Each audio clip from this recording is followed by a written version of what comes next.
दुलाराय बर' फरायसा आफादनि खुंगा 52थि थान्दै जख'न्थाया गाबोननिफ्राय गलाघाट जिल्लानि हिरिम्बा नोगोर तेलिसालाव गाजा गोमजायै खुंफुंजागोन। बेनि थाखाय खामानि मावनाया 99% जाफुंबाय। बे बाथ्राखौ फोरमायदों बानजाय आफादनि गाहाय नेहाथारि ललित चन्द्र ब्रह्मआ।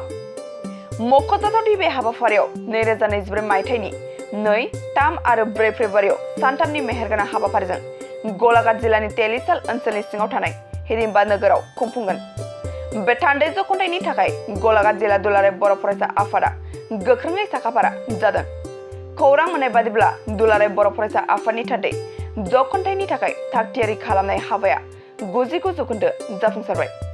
लोगोसे 2, 3 आरो 4 फेब्रुवारि सानथामनि हाबाफारिखौ गाजा गोमजायै मेहेरगोनां खालामनो थाखाय बायदि रोखोमनि मोसानाय एबा मोसाखावरि हानजा फोरोंथाय होनाय मार्च पास्ट आरो एनसीसी सोलोंनाया गोख्रों सोलिगासिनो दं। बर' फरायसा आफादनि जा थान्दै मेल थान्दै जख'न्थाय बे थान्दै जख'न्थायनि हाबाफारिया प्राय 99% जाजोब्बाय आरो दा मोनाबिलिसिम बे खामानिया जाफुंजोबगोन।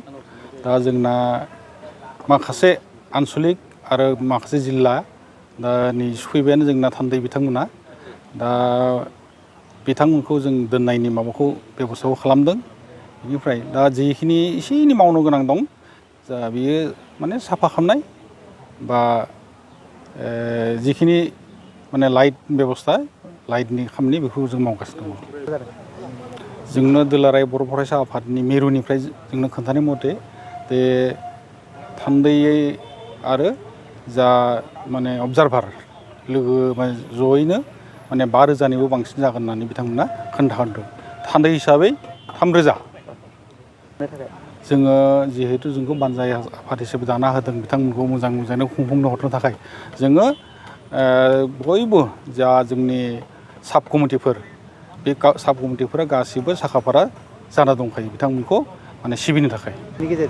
आं नोंथांनि बे खौरांनि मिजिंनि गेजेरजों आं जोंनि गासिबो जा जोंनि दालाय आफाद बे दालाय आफादनि जोंनि गाहाय नेहाथारि आफादगिरि आरो मावसोम बिथांमोनखौ आं बे नोंथांमोननि मिडियानि गेजेरजों खावलायनो नागिरो जे बयबो खुनु जेन एसेबो खामानि आद्रा थालाङा बेखौ जों मावफुंनो थाखाय जों बानजाय आफाद जानानै बिथांमोनखौ खावलायनाय जायो।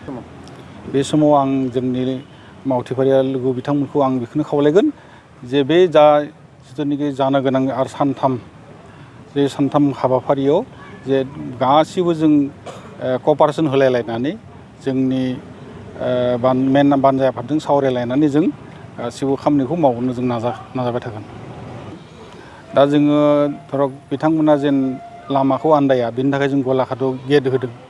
ओमफ्राय जिहेतु माबायाव जोंना जिथुनाखि प्रग्राम बे प्रग्रामाव जोंहा मेप होखानाय दंखायो।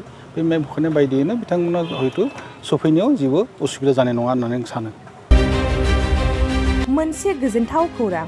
क'क्राझार सहरनि जेडि रडजों नांजाबनाय सुदेमपुरि गांजिमा बाजाराव थानाय आइ आफा मेडलाइफ बिएम हस्पिटालाव बेराम सोखानो हानायनि गोबां खाबु दं। आइ आफा मेडलाइफ बिएम हस्पिटालनि फेसिलिटिफोरानो जाबाय medical laboratory, pharmacy, paediatrics, medicine, gynaecology, dental, urology, dental x-ray, play area, x-ray, sonography, OT, ICU, NICU एबा पिआइसिइउ आरो आइ आफा मेडलाइफ बिएम हस्पिटाला 24 घन्टा जेब्लाबो खुलायै थागोन। लांलाय लाबोलायनि एम्बुलेन्सआबो मोजाङै सार्भिस थागोन। ओनसोलनि सुबुंफोरा बेराम आजारफोरजों भुगिनानै थाना दंब्ला थाबैनो नोंथांनि देहाखौ फाहामथाय लानो क'क्राझार सहरनि सुदेमपुरि गांजिमा बाजाराव थानाय आइ आफा मेडलाइफ बिएम हस्पिटालाव गोख्रैनो फाहामथाय लाफैनो हागोन। आबुङै मिथिनो थाखाय 9101655430 एबा 8822 688 026 जानबुं नम्बराव खौरां लाहरनो हागोन।